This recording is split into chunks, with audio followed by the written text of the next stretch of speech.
The Julius Randle experience. I don't know if his brand of basketball has been better represented than by the first 2 games of his career as a Timberwolf. On opening night against the Lakers, his effort on defense reminded Timberwolves fans why they should never bring children to the world. Alright, I'm kidding, but it's pretty bad. It's the first possession of the game, and the Lakers run pick and roll. With Reeves getting in the lane, Gobert has to come help. The ball then swings, and Randle barely closes out to Hachimura for the 3.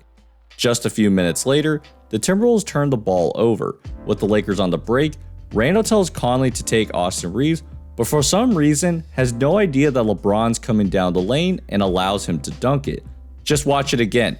He gets out of LeBron's way so Reeves can make that pass for the dunk. Then, Randle finds himself on Anthony Davis. As LeBron takes a 3, Randle doesn't bother to box out AD, so of course the ball finds him and he allows AD to dunk it.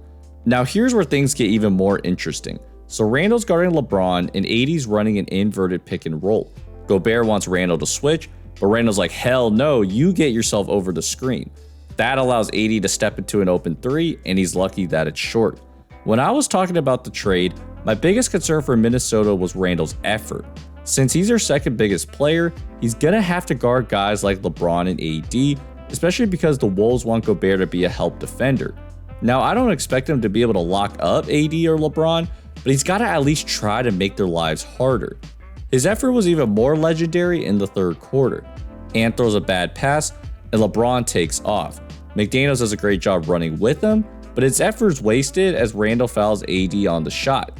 Look at where AD and Randle are on the turnover, and look where they end up as AD gets fouled.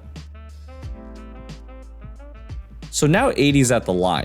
He does make the first free throw, and as he goes up for the second, Randle doesn't box out Austin Reeves, and he ends up grabbing the offensive rebound. Randle barely moved into the paint, and Reeves realized that he had a chance at it. Then, just on the next possession, LeBron runs pick and roll with Austin Reeves, Randle doesn't keep track of Rui Hachimura, and he cuts right behind him for the dunk. Hachimura ate in this game because he was taking advantage of Randle's lack of effort. He gets the rebound and races down the floor, which forces McDaniels to foul him. And again, look at where Randle and Hachimura start and how much more ground Rui has on Randle after the rebound. And before you think I'm being too hard on him, look at how he's running when the Timberwolves are on the break until they turn the ball over.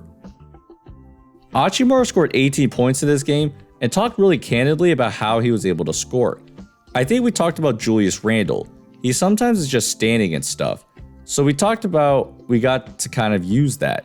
I know I can be the screener, I can be in the corner to kind of attack the rim. I think we did that. There were 8 to 9 possessions where Randle's lack of effort led to 16 Lakers points and helped them stay ahead by a decent margin. And this doesn't even count the times where the Lakers had attacked Randle and he couldn't defend the possession. His offensive output also never made up for his lack of defense. His numbers weren't bad in the box score, but he wasn't a game changer. The most interesting thing that happened was the shot clock winding down and him forcing Mike Conley to make a play with less than a second remaining. So after game 1, there was understandably some uncertainty over how Randle would really impact the team. But luckily, he had a chance to redeem himself against Sacramento. Randle has historically dominated the Kings, putting up 29 points and 8 rebounds on 53% shooting in his last 5 games against them.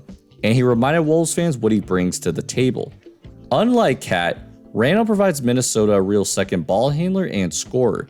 The best part about his skill set is that he doesn't need anything fancy, but the key factor is his 3-point shot. He knocked down 2 threes early, which allowed him to feel comfortable with his new team. From there, he started to become much more aggressive with the ball. He attacks Sabonis one-on-one, and he kicks it back to Naz Reid for 3. Just a minute later, he picks out Keegan Murray. The Kings decide to leave Murray on an island, and Randle spins off Murray for an easy layup.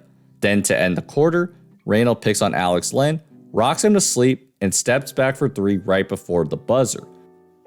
With Randle getting hot, the Kings went to a zone so Randle couldn't just bully everyone. It allows the Kings to put 2 people on the ball, but Randle smartly fakes a pass to get both defenders moving, gets into the paint, and gets triple teamed, but is still able to put it home.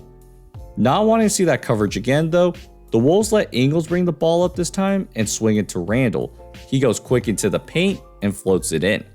Then he capped off his fantastic first half with Conley running the pick and roll through the baseline and setting himself up for 3.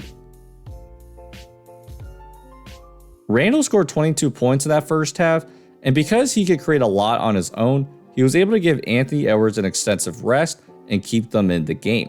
Now you might be curious about how his defense looked. He looked a little more engaged in this game, likely because he had already scored a couple times. Here he does a good job being aware of the pick and roll and coming down to Sabonis perfectly. As he's on the ground, Randle hustles down the court and gets rewarded with the dunk. But overall, his defense didn't necessarily stand out. It just wasn't as obviously bad as opening night against the Lakers. And that's the thing about Julius Randle. While he has the traits to be a great secondary player to Anthony Edwards, his lack of desire to play defense consistently may eventually be the downfall for this team. He's a great offensive piece, but he's gonna have to bring it every night to really make up for his defensive effort or lack thereof. And that's the problem. You never know which Julius Randle you're gonna get, and that's part of the Julius Randle experience.